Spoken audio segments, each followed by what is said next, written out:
C'est une courte vidéo, mes amis.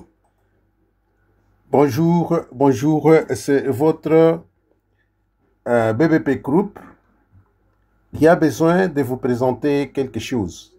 Qu'est-ce que j'ai besoin de vous présenter? J'ai le besoin de vous expliquer le mensonge bien préparé dans le monde entier contre la vie du peuple congolais, la vie des Bantous en RDC. Le mensonge là était bien préparé dans le sens que même s'il y a des crimes graves commis, il n'y a pas moyen de les juger. Il n'y a pas moyen d'en parler. Il n'y a pas moyen de regarder parce que nous avons besoin de faire passer notre mensonge que nous avons organisé. Si vous voyez l'hypocrisie, même le Conseil de sécurité vive cette hypocrisie, fait le même hypocrisie, aussi longtemps que ce sont des gens qui connaissent bien ce qu'ils avaient préparé des années et des années contre la vie de notre pays, la RDC. C'est pourquoi moi je vous demande une chose. Je vois quand notre jeunesse essaie de se mettre debout pour revendiquer cette situation qui les ont rendus des victimes des années et des années, je vois certains policiers qui vont pour les empêcher. C'est une absurdité.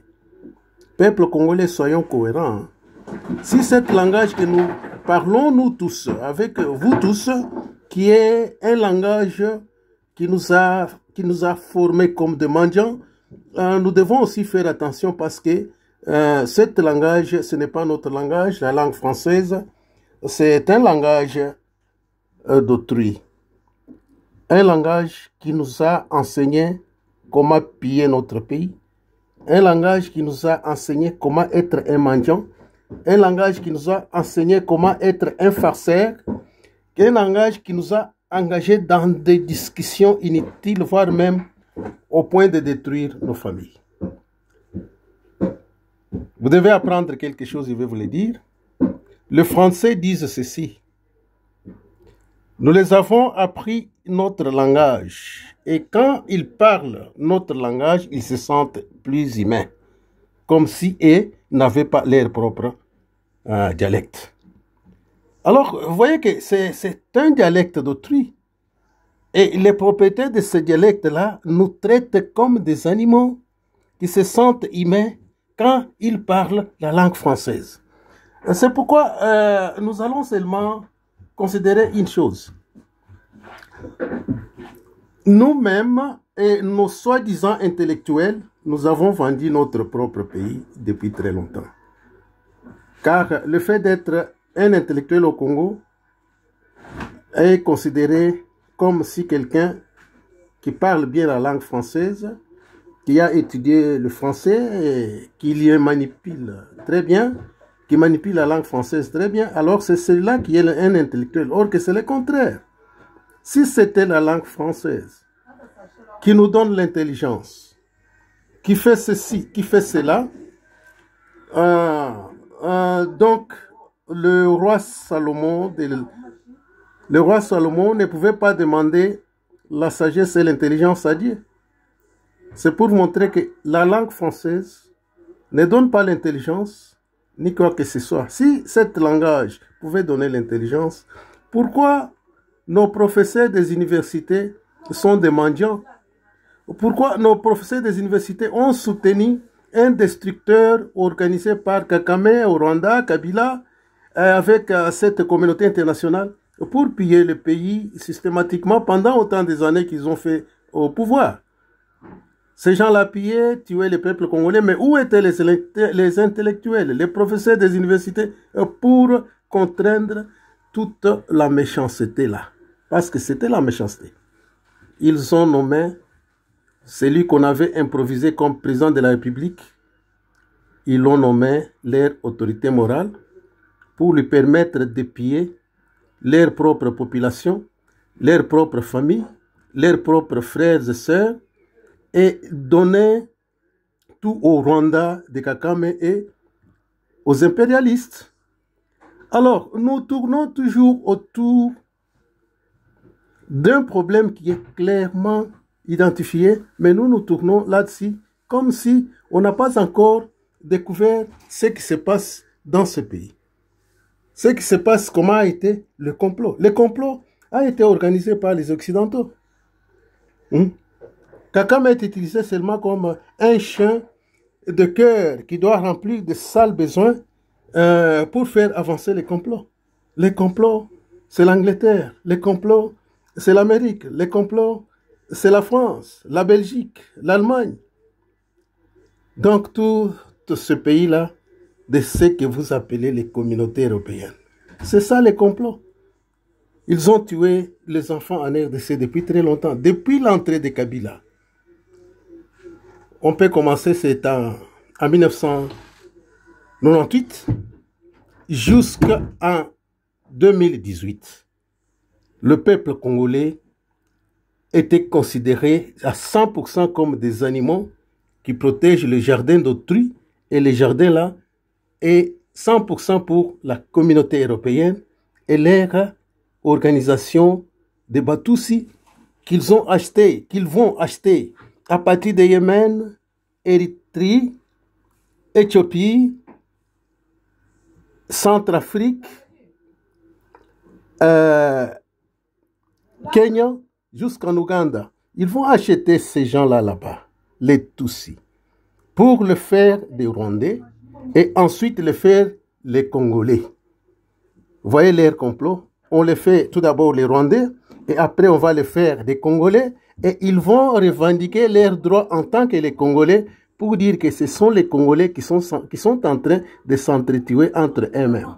Même si ils vont mourir 12 millions de Congolais, ça ne dit rien. Nous allons revendiquer toujours les droits de Tutsis et nous allons leur tromper que nous défendons la minorité et comme la loi des Nations Unies nous recommande, cette minorité fabriquée pour détruire la RDC. Cette minorité fabriquée pour détruire la RDC.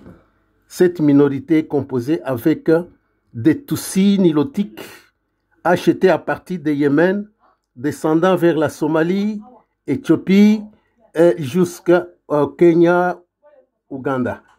Afin de venir continuer avec la colonisation, comme ils étaient déjà chassés depuis 1960, ils pouvaient toujours trouver aussi un autre mouvement qui pouvait continuer avec cette colonisation pour avoir tous les biens nécessaires de la RDC, la richesse en général. C'est pourquoi aujourd'hui nous vous demandons une chose. Notre jeunesse qui ne comprenait pas est arrivée au point de comprendre. Il n'y a pas moyen de confondre cette jeunesse avec vos diplômes universitaires. Parce que ce sont vos diplômes universitaires-là qui nous ont transformés comme des animaux. Vous vous êtes improvisés des grands voleurs en cravate. Quelqu'un qui vole 1 million de dollars, il ne fait presque rien avec cet argent. 2 millions de dollars, il ne fait presque rien avec cet argent. 3 millions de dollars, 5 millions, 10 millions, voire même jusqu'à 50 millions de dollars. Vous vous dites que vous êtes des Congolais, mais vous volez tout ce montant-là, toutes ces sommes-là d'argent, mais vous ne faites rien. Les Congos, toujours des chômeurs, en souffrance, et il manque de rien, dans un capital très sale du monde, et ainsi de suite. C'est pourquoi la jeunesse qui est debout maintenant ne va pas épargner personne. Ne va pas épargner personne. La jeunesse que vous avez chosifiée des années et des années, la jeunesse que vous avez tuée des générations en génération, vous avez chosifié toute une génération. 22 ans de Kabila, c'était pour chosifier notre génération. Alors, nous ne voulons pas encore vos diplômes là, ainsi de suite, et qui sont comme des diplômes de sorciers, qui ne comprennent pas et qui ne voient pas l'importance et la valeur de leur pays, de leur village, de leur famille, tous et consorts. Vos diplômes là. Quelqu'un qui s'improvise, qu'on appelle un Congolais, il va se permettre de signer un accord des sorciers. L'accord de 1913. Pour donner les Tutsis recrutés à partir de Yémen, Somalie, Éthiopie, pour les faire des Congolais, pour les donner tout le pouvoir au Congo, pour les donner le moyen de régner au Congo, pour les donner le moyen de tuer nos papas, nos mamans, nos enfants, ainsi de suite. Alors, quelqu'un, un Congolais, et qui va signer un accord comme ça, il n'est pas du tout un Congolais. C'est ça ce que Kabila a fait. Il a associé d'autres soi-disant intellectuels qui sont seulement des bourriques qui ne comprennent rien et ils ont signé cet accord-là croyant que la jeunesse va accepter ça. La jeunesse, notre jeunesse n'accepteront pas ça. Ils vont vous poursuivre maintenant. Ils vont vous poursuivre, vous qui ont signé cet accord-là. Ils vont vous poursuivre. Tous les biens mal acquis que vous avez, ils vont les poursuivre. Parce que vous avez trompé cette jeunesse. Ensemble avec les impérialistes, vous avez organisé un vrai mensonge pour tromper cette jeunesse, les chosifier et les rendre au niveau qui sont là-bas, sans comprendre que c'est une jeunesse qui ont des ancêtres dans ce pays et leurs ancêtres les ont donné des morceaux les ont laissé des morceaux de terre et ce sont des propriétaires. Un propriétaire n'abandonne jamais ce qui les concerne. C'est ça ce qui va être maintenant. Je ne vois pas encore la place d'un Nilotique au Congo. Je ne vois pas encore l'avenir d'un qui que ce soit parmi les impérialistes qui va encore s'improviser au Congo pour nous montrer quoi que ce soit parce que maintenant, vous avez créé la folie de la jeunesse. Vous allez voir cette folie-là déjà, la jeunesse. Ce que moi, je vais vous demander est que la police qui se met devant la jeunesse qui ont compris leur souffrance, c'est une erreur. Car un peuple affamé, il est plus que la bombe atomique. Cette jeunesse que vous continuez à barrer la route dans leur projet de chasser les ambassades qui ont chosifié leur avenir, c'est une jeunesse qui va changer pour être une bombe atomique contre vous. Alors nous appelons le président de la République que nous avons choisi pour nous aider dans ce combat d'interpeller ces ministres qui envoient les polices, qui envoient la police de Kabila dans notre chemin, nous la jeunesse, qu'ils ont chosifié des années et des années. Jusque-là, nous savons que la police que nous avons, c'était la police kabylienne. Ce qu'on appelle police kabylienne, c'est-à-dire que police formée pour voler et détruire. Cette police n'a pas encore connu le changement de mentalité. Alors, vous qui êtes ministre, soi-disant sorti de l'école de changement de mentalité, si vous allez pour envoyer des policiers comme ça contre tes compagnons de la révolution, la jeunesse qui sort dans la rue, c'est-à-dire que tu as manqué de tout ce qu'il faut comprendre pour notre libération totale. Nous avons arraché notre liberté.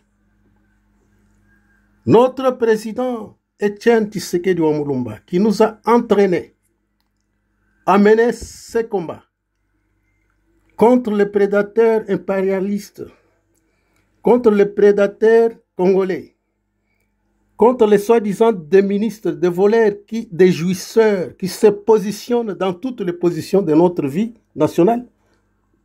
Notre président nous avait enseigné à être des combattants pour défendre notre pays à n'importe quel prix. Et il nous a dit que la liberté, ça s'arrache. Notre liberté, nous l'avons arrachée.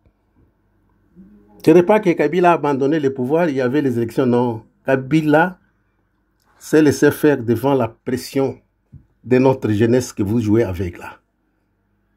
Il s'est laissé tomber devant la pression. Et lui, Kabila, avec toutes les organisations des mafiosos, des occupants, ils ont tenté comment est-ce qu'il faut faire d'une autre façon. Ce n'était pas facile parce que notre jeunesse était déjà réveillée. C'est pourquoi je vous demande encore, celui qui va tomber sur cette vidéo, cherchez à les suivre et à faire suivre cette vidéo aux autres. Parce que le problème que nous avons aujourd'hui, c'est la récupération de nos terres des ancêtres, de nos terres de nos ancêtres. Nos ancêtres nous ont légué le pays, le Congo là, 450 tribus, chacun son morceau. Ce n'était pas pour que, si toi tu étais à l'école, tu as eu ton diplôme, tu vas s'associer avec les étrangers pour venir détruire notre vie. Si tu continues encore dans cette direction-là, sache que ce n'est pas encore le temps. La jeunesse est debout. Vous les voyez souvent dans des ambassades. Quand ils vont terminer avec les ambassades, ils vont rentrer en arrière pour vous attaquer, vous, les jouisseurs qui ont les biens mal acquis.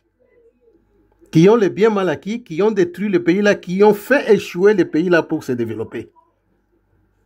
Qui ont fait à ce que cette jeunesse-là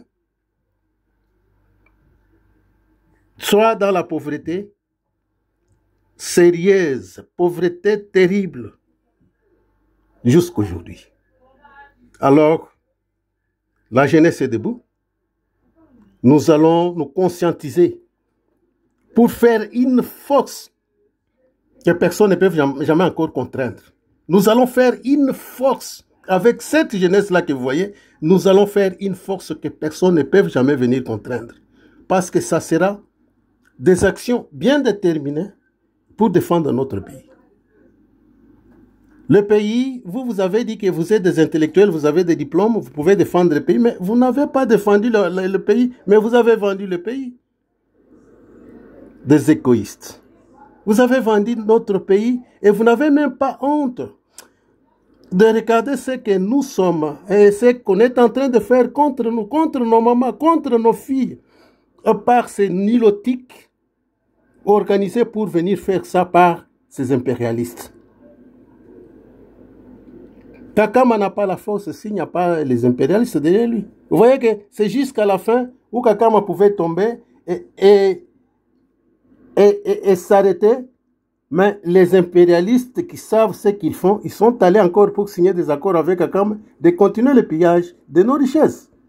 Et tout cela, toi qui es intellectuel avec beaucoup de diplômes, tu n'as pas le temps de comprendre cela. Tu es en train toujours de tergiverser. C'est pourquoi nous avons compris dans nos langues nationales maternelles que nous sommes devant les voleurs, Benamuchima. Avec des diplômes de Benamuchima, avec une formation de diplômes de Benamuchima. Alors si on vous avait dit que le pays est construit seulement avec des diplômes, celui que vous avez éduqué comme ça, il vous avait trompé parce que vous êtes Bantouba Mafi qui accepte aussi les mensonges. Demandez l'histoire des taxes payées de l'Amérique. Donc les gentlemen de l'Amérique, on va vous le dire, n'ont jamais été à l'école, même leurs enfants. Mais ce sont des propriétaires de terre. Demandez l'histoire des colons britanniques, qui sont les décideurs pour leur pays et pour leur avenir. Ils n'ont jamais même préféré aller à l'école. Ce qu'ils ont toujours préféré, c'est avoir leurs morceaux de terre équipés avec toutes sortes d'économies. Alors, vous, avec vos études-là, des études que les colons vous faisaient étudier pour vous fabriquer des esclaves, alors vous ne voulez pas rentrer en arrière et comprendre que nous avons fait ce qu'on ne peut pas faire pour un pays. Vous avez humilié vos colons. Vos colons sont la population là qui ont leurs morceaux de terre, d'où vient la richesse, d'où vient le minerai, d'où vient l'agriculture congolaise. C'est ça les colons que vous qui avez un papier de diplôme, tu peux respecter. Parce que c'est eux qui peuvent te donner du travail. C'est eux qui peuvent décider avant que l'État prenne des décisions à n'importe quelle direction. C'est eux qui ont la décision. Car ce sont les propriétaires des terres où sortent toutes sortes de richesses congolaises. Mais vous avez vendu cette jeunesse, cette population, à cause de ton papier. Soit que moi j'étais à Likine, j'ai licencié. Est-ce qu'on vous a dit que c'est là où la vie fonctionne? Si c'est là où la vie fonctionne, si c'est là où vient l'intelligence et la sagesse, mais Salomon, le roi Salomon, ne pouvait pas demander cette sagesse à Dieu, ne pouvait pas demander cette intelligence à Dieu. Vous nous avez fait manquer beaucoup. Maintenant, le temps est arrivé. Nous allons tourner contre vous. Tout celui qui a le bien mal acquis de notre pays. Si la justice ne s'occupe pas de toi, notre jeunesse va s'occuper de toi. Merci beaucoup. C'est un petit message. C'est lui qui va les comprendre.